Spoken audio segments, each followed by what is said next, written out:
Joanneau se met en position départ. Un petit commentaire, Jean-Luc, sur les motos. Oui, Gilles, un rapide survol de la suite du classement avec Medardo et sa Gilera. C'est une surprise également en deuxième position. Ensuite, on trouve Thierry Magnaldi, le français sur une Yamaha cette fois-ci. Puis Michel Merel, Wagner, le coéquipier de Rayet sur Suzuki. Juste derrière en sixième position, Gaston Rayet. Puis Pagnon, Mandelli.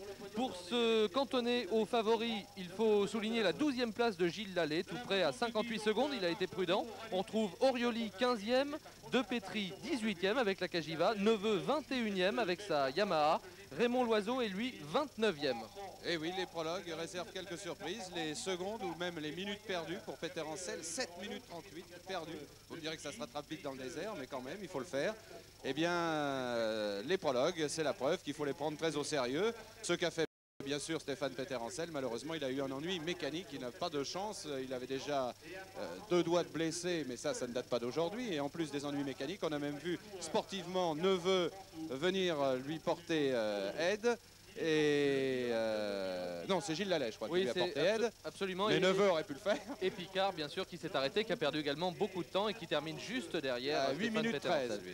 Voilà, alors les voitures vont donc démarrer dans quelques instants. Le favori des voitures cette année encore, eh c'est Vatanen avec sa 405. Elles seront toutes jaunes cette année et pas toutes bleues comme l'année dernière, puisqu'ils ont un nouveau sponsor. Mais il y aura aussi une belle bagarre dans les voitures. Oui, très belle bagarre avec une Armada Mitsubishi impressionnante. Et c'est parti pour Joanneau, Marc Joanneau, ancien pilote moto, reconverti aux 4 roues depuis 3 ans maintenant, avec son buggy 2 roues motrices. On va pouvoir suivre ses efforts. Donc il est probablement un petit peu handicapé dans ce terrain très grave. Mais vous voyez que la machine est extrêmement légère.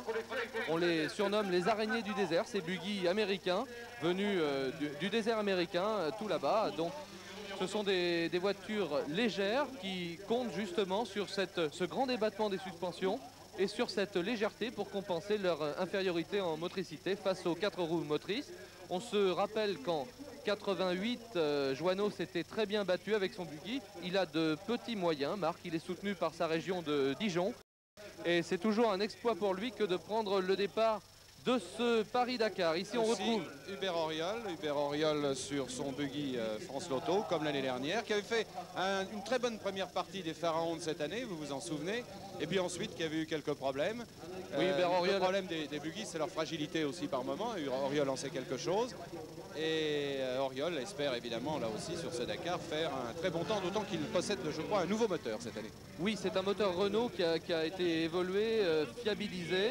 Et donc c'est une machine puissante puisque je crois qu'il a pas loin de 300 chevaux. Vous voyez que son engin est très souple et passe très bien dans les flaques d'eau. Il faut rappeler qu'ils n'ont que 2 roues motrices, ces buggy. Ce sera également le cas des 2 que nous allons voir par la suite, ceux de Hervé Cottel et Patrick Luc. Hervé Cottel, c'est l'un des papes du buggy en France. Il avait terminé second du Paris-Dakar 1980. Voilà le buggy de Hervé Cottel qui porte le numéro 201, une très belle machine propulsée également par un moteur V6 PRV. Hervé qui est dans le civil conférencier tout simplement, c'est quelqu'un qui voyage beaucoup dans les pays du tiers-monde et qui ensuite fait des films. Et fait des films et des conférences, on ira souvent l'interviewer car en général un conférencier est le client idéal pour les interviews. Le voilà parti, notre ami Cottel. Vous avez pu remarquer le grand succès populaire de ce premier prologue du Paris-Tripoli-Dakar.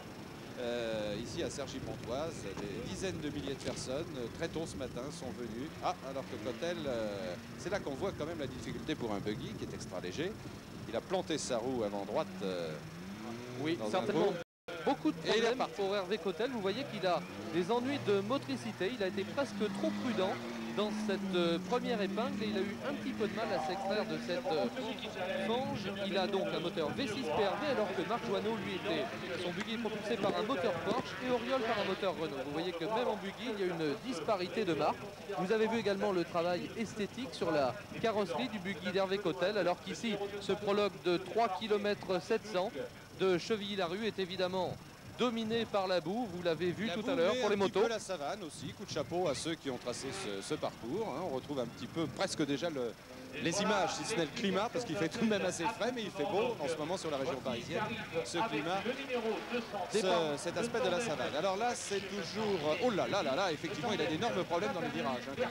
Oui, là c'est Patrick Luc, Gilles. Pardon, second, voilà, le second buggy préparé également par Hervé Cotel. Vous voyez toujours cette machine arachnéenne avec un grand débattement de roues, 2 roues motrices uniquement. Donc là évidemment c'est le terrain le plus difficile pour ce type d'engin. Vous voyez qu'il a beaucoup de mal à négocier les courbes et à repartir. Il ne doit surtout pas perdre de vitesse. En fait, il doit piloter comme un motard, mais il a 4 roues. Et là, il est complètement arrêté parce qu'il doit être en ce moment bloqué. Il doit pas bloqué, il doit patiner dans la boue. Et il est... Alors comment on fait pour s'en sortir? Et il est planté. Bah là, il va falloir qu'il fasse marche arrière. J'ai l'impression qu'il a mangé le talus, comme on dit. Vous voyez, les commissaires se précipitent. Alors que nous suivons ici le premier buggy, celui de Joanneau, le buggy jaune.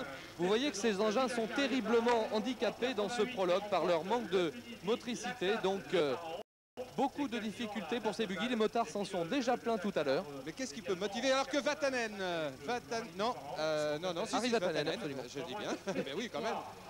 Je sais bien qu'on le voit, on l'aperçoit mais on le reconnaît facilement. Harry Vatanen vient de prendre le départ. Les prologues, ils n'aiment pas ça. Vous savez qu'il y a 3 ans, il avait eu des problèmes, il s'était embourbé. L'année dernière à Barcelone, il a fait ce qu'on appelle une casquette. Et pour l'instant, eh ben, ma foi, il assure. Oui, il a dit, Harry, qu'il allait être très prudent, que ce qu'il n'aimait pas dans ce rallye Paris-Dakar, et on le comprend très bien, c'était les premiers jours de course, qu'il lui tardait d'être sorti précisément. Vous voyez que la machine glisse énormément, hein. Même cette remarquable Peugeot 405 équipée de tout un tas de dispositifs performants sur le plan transmission, eh bien, a beaucoup de mal à rester sur la piste. Elle a probablement également des pneus choisis en fonction de ce prologue. Donc Harry Vatanen, Gilles, vous le rappelez.